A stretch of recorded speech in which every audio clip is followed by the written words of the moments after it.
Simple night dinner menu. கேழ்வரகு தோசை, கேழ்வரகு மாவு 1 கப், கோதுமை மாவு 1 கப். இது கோதுமை மாவு கலந்து ஊற்றினா தோசை சாஃப்டாக இருக்கும். அரிசி மாவு கூட கலந்து தோசை ஊற்றினா அது கிறிஸ்பியாக வரும்.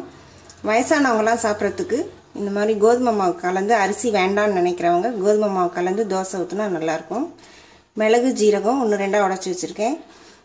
சின்ன வெங்காயம் 10 பொடியாக நறுக்கி வச்சுருக்கேன். கொத்தமல்லி தழை, 1 பச்சை மிளகாய், சிறிதளவு கருவேப்பிலை. இதுக்கு கார சட்னி 10 சின்ன வெங்காயம், 2 தக்காளி, வரமிளகா 4-5 எடுத்து வச்சுருக்கேன். இது ரெண்டுத்தையும் உப்பு போட்டு இப்போ கரைச்சி வச்சுக்கலாம். கரைச்சி ஒரு 10 நிமிஷம் கழித்து தோசை ஊற்றலாம். கேழ்வரகு மாவு ஒரு 100 கிராம் இருக்கும். கோதுமை மாவு ஒரு 100 கிராம். தேவையான அளவு உப்பு.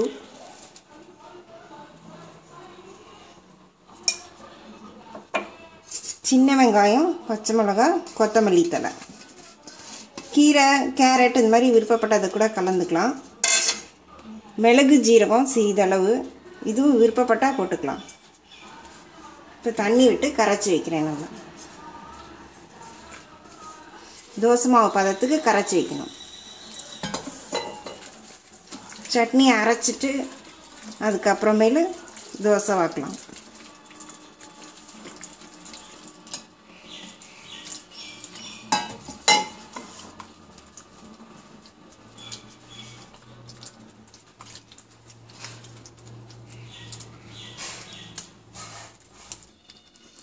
இந்த மாதிரி தோசை மாவு மாதிரி கரைச்சி வச்சுருக்கேன். இப்போ சட்னிக்கு வதக்கிக்கலாம். வதக்கி ஆற வச்சு சட்னி அரைச்சிட்டு அதுக்கப்புறம் தோசை வாக்கலாம். ஒரு 3 ஸ்பூன் எண்ணெய் விட்டுக்கிறேன். எண்ணெய் காஞ்சிருச்சு.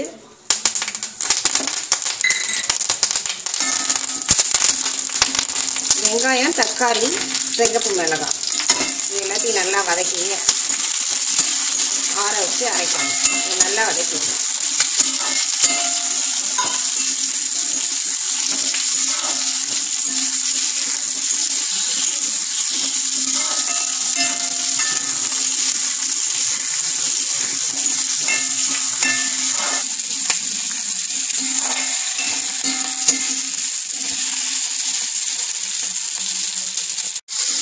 இப்போ வெங்காயம் தக்காளி வதங்கிடுச்சு. இதை எடுத்து ஆற வச்சு உப்பு போட்டு அரைச்சிக்கலாம். இந்த சட்டியிலே சட்னிக்கு தாளிச்சுக்கலாம். கடுகு, உளுத்தம்பருப்பு, சிறிதளவு பெருங்காயம், 1 ஸ்பூன் எண்ணெய் விட்டுருக்கேன்.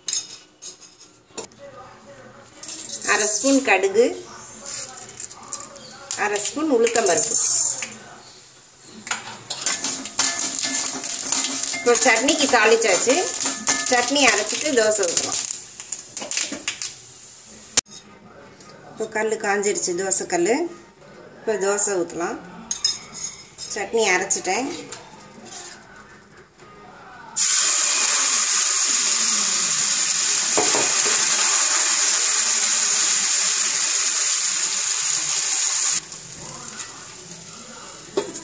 அடுப்பை கம்மியாக வச்சுக்கணும். மூடி வச்சுருக்கேன். வெந்ததுக்கப்புறம் மறுபடியும் திருப்பி போட்டு எடுக்கலாம். இப்போ திருப்பி போட்டு 1 நிமிஷம் கழித்து எடுக்கலாம்.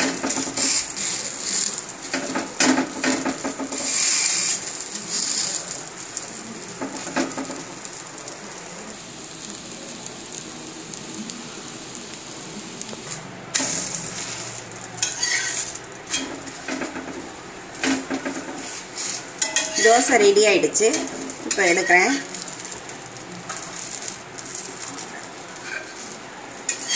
தோசை நல்லா சாஃப்டாக இருக்கும். கோதுமை மாவு கலந்ததுனால வயசானவங்க சாப்பிட்றதுக்கு கரெக்டாக இருக்கும். கேழ்வரகு தோசை ரெடி.